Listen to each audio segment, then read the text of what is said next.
Olá, família de Deus. Deus te abençoe, abençoe os seus planos, os seus projetos.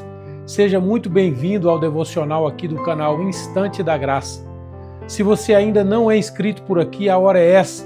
Clica aqui embaixo e já ative o sininho de notificação, assim você vai ser informado quando surgir um vídeo novo. Eu gostaria de tratar com você sobre o capítulo 54 de Isaías, que vai falar acerca do futuro glorioso do povo de Deus. Num contexto geral, Isaías escreve para um povo que viveria o exílio, a vergonha e a sensação de abandono. Jerusalém seria destruída e Israel pareceria o quê? Uma nação esquecida. Mas o que aconteceu mesmo? Deus levanta a voz para dizer: a história de vocês não termina na ruína, termina na restauração. E aqui nesse texto de Isaías 54, é Deus falando como marido fiel, como pai compassivo e cuidadoso. Então vamos ler Isaías 54, versos 1 e 2. Canta alegremente, ó estéril, que não deste à luz, exulta com alegre canto e exclama, tu que não tiveste dores de parto, porque mais são os filhos da mulher solitária do que os filhos da casada, diz o Senhor. Alarga o espaço da tua tenda, estenda-se o toldo da tua habitação, e não o impeças. Alonga as tuas cordas e firma bem as tuas estacas. Aqui o Senhor está incentivando através de Isaías, dizendo, canta. Você que não teve dores de parto, você que não sofreu, e no entanto, você é muito abençoada, tem muitos filhos. Então, há uma ideia aqui, assim, não adianta ficar chateada, aborrecida, reclamando. Você não morreu na cruz, você não passou por experiências que alguns personagens bíblicos passaram, Então, nós somos uma geração abençoada. Então, cante, celebre, exalte, cante. No louvor, Deus se manifesta. A Bíblia diz que o Senhor habita no meio dos louvores. No louvor, o Senhor liberta. No louvor, acontecem milagres. E olha só o verso 2, diz assim, alarga o espaço da tua tenda, estenda-se o todo da tua habitação e não o impeças. Alongue as tuas cordas e firma bem as tuas estacas. E aqui eu queria destacar 3 coisas aqui para refletirmos juntos. Primeiro, essa expressão aqui, amplie o lugar da tua tenda. A impressão que eu tenho é que o Senhor está dizendo assim, sonhe grande, amplie a sua imaginação, não se conforme só com isso que você está vivendo. E a tendência de muita gente é dizer, minha vida é assim mesmo, já está bom demais, paciência, quem sou eu na fila do pão, Meu tempo já passou, chega. Já perceberam como é fácil nós nos desestimularmos? Já não bastam os dardos inflamados do maligno, ainda tem agora nós nessa desesperança. E uma das coisas que a palavra de Deus faz em nós é nos revigorar. A palavra de Deus nos faz sonhar de novo. Veja, quando Deus chamou Abraão, quantos anos Abraão tinha? 75 anos. E aqui eu separei alguns personagens que também estavam assim numa situação muito desfavorável. O primeiro deles, José. José foi traído pelos próprios irmãos, foi vendido como escravo, longe da família e da terra prometida. Depois ele foi preso injustamente, Então, humanamente falando, José era um jovem sem liberdade, sem futuro. Outro personagem, Daniel. A Bíblia diz que ele foi arrancado da sua nação, ainda jovem. Foi levado cativo para a Babilônia, vivendo assim numa cultura oposta à sua fé, sob pressão constante para se contaminar, não é verdade? E Elias, fugindo de Jezabel, sozinho no deserto, com um esgotamento emocional, pedindo até para morrer. E quantos outros personagens, E nós, nos dias de hoje, como estamos? Passou o meu tempo. Eu não estudei, não me especializei, não consegui um bom trabalho. Mas o que nós encontramos aqui na palavra de Deus? O inverso. Alarga o espaço da tua tenda, estenda-se o todo da tua habitação. É nós dizermos para nós mesmos, chega, vamos mudar essa realidade atual, vamos viver um futuro melhor.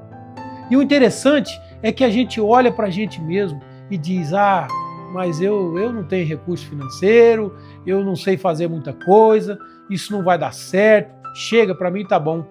Eu estou lembrando aqui agora de um outro personagem, né, Bartimeu. A Bíblia diz que Bartimeu era um cego e de repente ele ouve falar que Jesus estava passando ali por Jericó. E ele fez uma coisa muito interessante, ele começou a gritar, Jesus, filho de Davi, tem misericórdia de mim.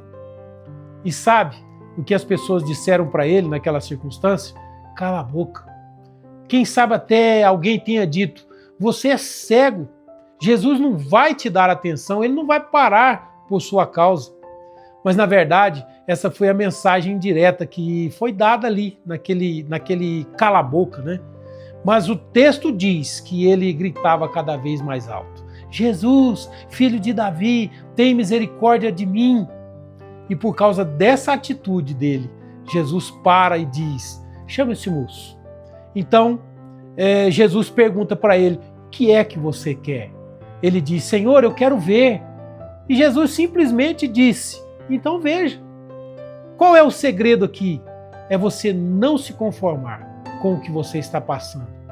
É você se questionar, eu tenho um problema. Eu estou endividado, eu estou em crise, estou desempregado, mas eu tenho um Deus que é maior do que a crise, que é maior do que a dívida. Então clame, ore. Nós temos essa arma disponível, a oração.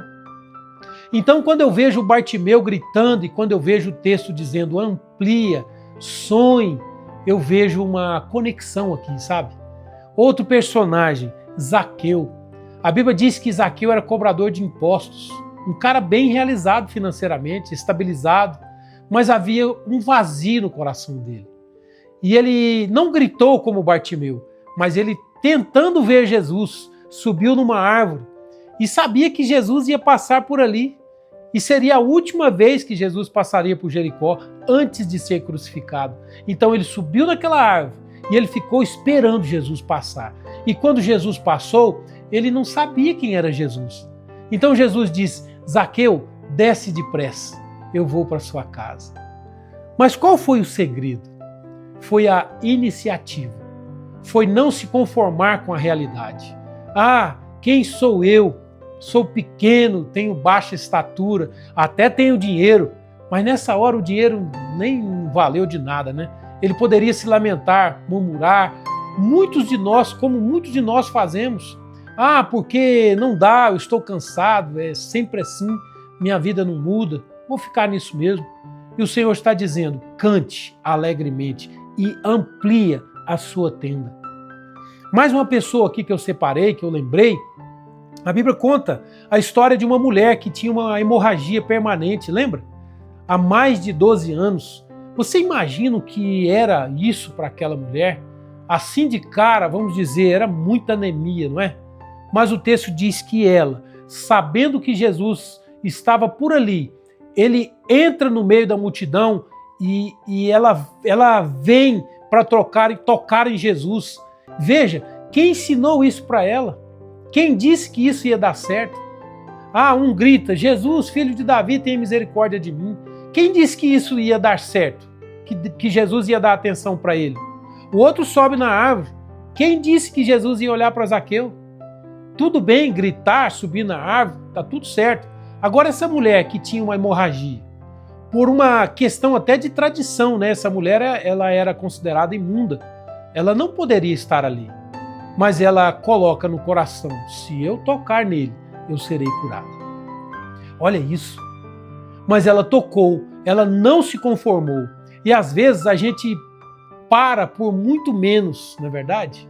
Às vezes por cansaço, por exaustão, com coisas dessa vida. Mas nós vamos começar a ver os milagres se começarmos a tomar posse da palavra de Deus e não se conformar. Não é porque as situações parecem dizer que não vai dar certo, que nós vamos acreditar que não vai dar certo. Nós temos um Deus que cuida das nossas vidas. E essa mulher não tinha nenhum parâmetro de alguma história antiga. Não tinha. Mas ela vai lá, toca em Jesus e é curada. Essa mulher simplesmente toma a decisão e a decisão dela foi honrada. Queridos, deve existir uma indignação em nós. Toda mudança começa a partir de uma indignação. Eu não aceito, eu não vou parar, eu não vou parar de buscar o Senhor. Eu vou clamar, eu vou buscar a Deus, eu vou ampliar a minha tenda e eu vou sonhar. Ainda vou viver os melhores anos da minha vida. Amplia a tua tenda. E tenda aponta para a nossa cabeça, nosso estilo de pensar. Então, vamos ampliar nossa cabeça, nossa mente. Segunda questão que eu queria dizer aqui, versículo 2, diz assim, não impeças. Isso aqui para mim é tremendo, porque Isaías 59, no verso 2, vamos lá, Isaías 59, verso 2 diz assim, mas as vossas iniquidades fazem separação entre vós e o vosso Deus, e os vossos pecados encobrem o seu rosto de vós, para que vos não ouça.